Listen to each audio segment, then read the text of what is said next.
Résumé du livre Power, les 48 lois du pouvoir de Robert Greene, deuxième partie. Ce livre se présente comme un manuel pour mieux comprendre le pouvoir et ses propriétés. Pour ce résumé, je vais présenter les 24 dernières lois et les expliquer en 2-3 phrases. Pour rappel, la première vidéo traite des 24 premières lois. C'est parti. «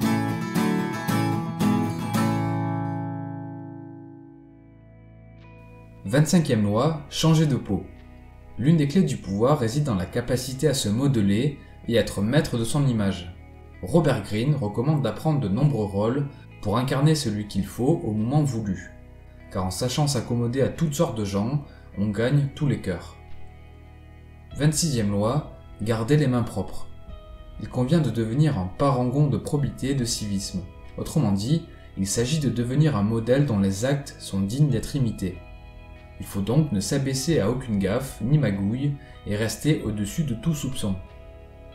27e loi, créer une mystique. Les êtres humains ont un besoin irrésistible de croire en quelque chose. Il s'agit donc de développer un système de croyance ou une cause à soutenir qui rassemble. Robert Greene partage 5 conseils pour réussir l'exercice. Rester vague et simpliste, faire appel au sens plus qu'à l'intellect, singer les structures religieuses, ne pas révéler ses sources de revenus, ou encore désigner un ennemi. 28e loi, faire preuve d'audace. Tout le monde admire l'audacieux, et personne n'honore le timoré. C'est pourquoi il faut oser faire preuve de bravoure. À ce propos, l'auteur explique que pour rectifier les erreurs commises à cause d'un manque de courage, il faut faire preuve d'encore plus de courage. 29e loi, suivre un plan précis jusqu'au but final. Le pouvoir appartient à ceux qui ont la capacité d'ignorer les dangers et de différer le plaisir en ayant une vision long terme. Pour ce faire, la clé est de prévoir les étapes qui mènent au dénouement souhaité, en tenant compte de leurs éventuelles conséquences, des obstacles qui risquent de surgir et des revers qui pourraient anéantir ces efforts.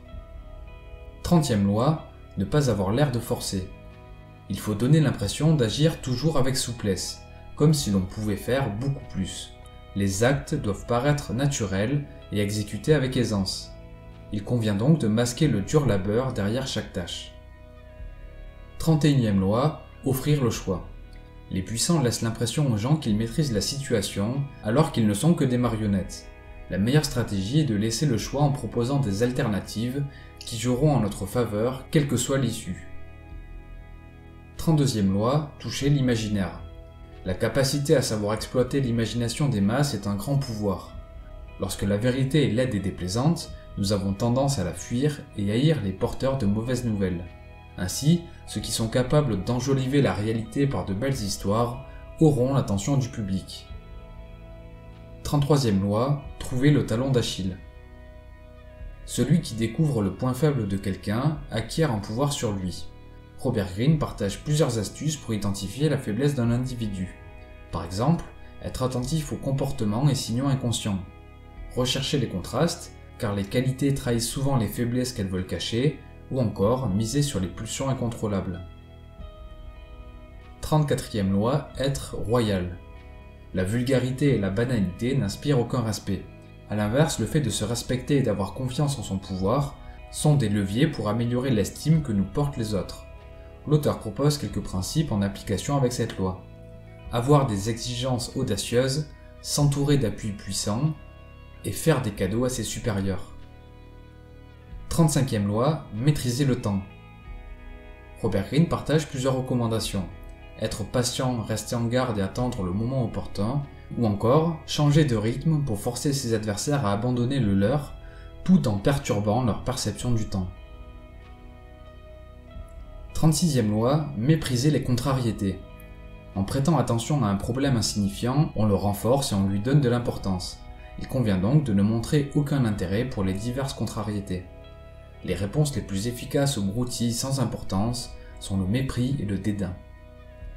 37e loi, jouer sur le visuel. Tout le monde est sensible à une image frappante ou un geste symbolique et fort. Pour créer une aura de pouvoir, il faut se mettre en scène et choisir des symboles qui attirent l'attention.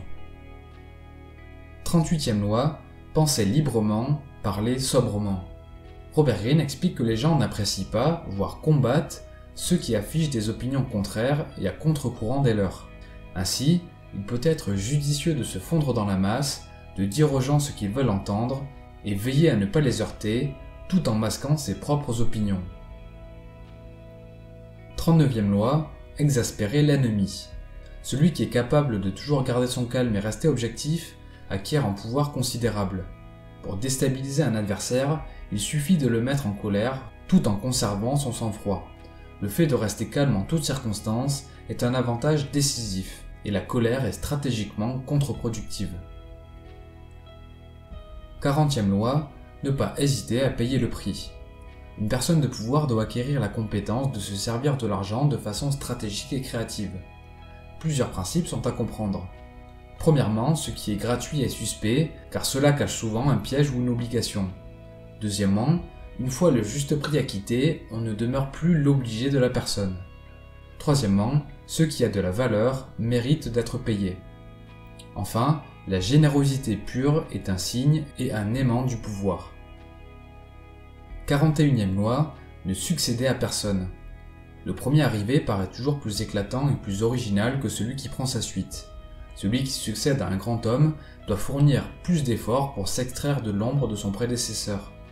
Lorsqu'on prend la relève, il convient donc d'affirmer son identité en changeant radicalement de trajectoire. 42e loi, éliminer l'agitateur.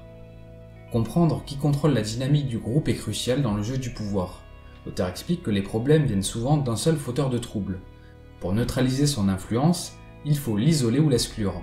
Une bonne stratégie consiste simplement à le démasquer, puis le désigner aux autres. 43e loi, parler au cœur et aux esprits. L'une des clés du pouvoir est de séduire pour donner à l'autre l'envie d'aller dans l'autre sens. Pour ce faire, il faut agir sur la psychologie de chacun, en jouant sur les émotions et ou en exploitant les faiblesses intellectuelles. 44e loi, singer l'ennemi. Robert Greene suggère d'utiliser la stratégie du mimétisme. D'une part, le fait de mimer les comportements et actions de son adversaire peut donner l'illusion que l'on est similaire et que l'on partage les mêmes désirs et valeurs. D'un autre côté, le mimétisme renvoie à l'autre l'image de ses propres comportements. 45e loi, appeler au changement, pas à la révolution. Le changement est salutaire, mais trop d'évolutions simultanées traumatisent. Ainsi, le jeu du pouvoir impose de respecter les traditions et d'être capable de faire passer un changement nécessaire pour une légère amélioration du passé. 46e loi, ne pas être trop parfait. Paraître sans défaut ni faiblesse est périlleux car cela attire la jalousie des envieux. Pour éviter ce désagrément, il convient d'afficher quelques défauts, faiblesses et vices en conséquence. Une technique consiste à tempérer son mérite et accentuer l'importance de la chance dans son succès. 47e loi, savoir s'arrêter. En allant au-delà du but que l'on s'est fixé, on prend le risque de s'exposer à des situations non anticipées et ainsi de tomber dans l'inconnu. Rien ne remplace une bonne stratégie et une planification prudente. C'est pourquoi il vaut mieux se fixer un but et s'arrêter lorsqu'il est atteint. 48e loi, être fluide. Du fait que tout change, il faut rester adaptable et mobile. En suivant un plan fixe, en se reposant sur la stabilité, on devient prévisible et vulnérable. Le pouvoir, c'est comprendre que rien n'est immuable et donc d'agir avec fluidité. Merci pour votre attention. J'espère que cette synthèse vous a plu. Si c'est le cas, je vous invite à m'en faire part en laissant un pouce bleu ou un commentaire. Vous pouvez télécharger la fiche résumée sur mon site internet. Je vous recommande vivement la lecture du livre, car je n'ai fait qu'effleurer son riche contenu dans cette synthèse. Pour finir, je vous invite à vous abonner à la chaîne et activer la cloche de notification pour être informé lorsque de nouvelles vidéos paraîtront. C'était Mr. Fanjo, à très vite.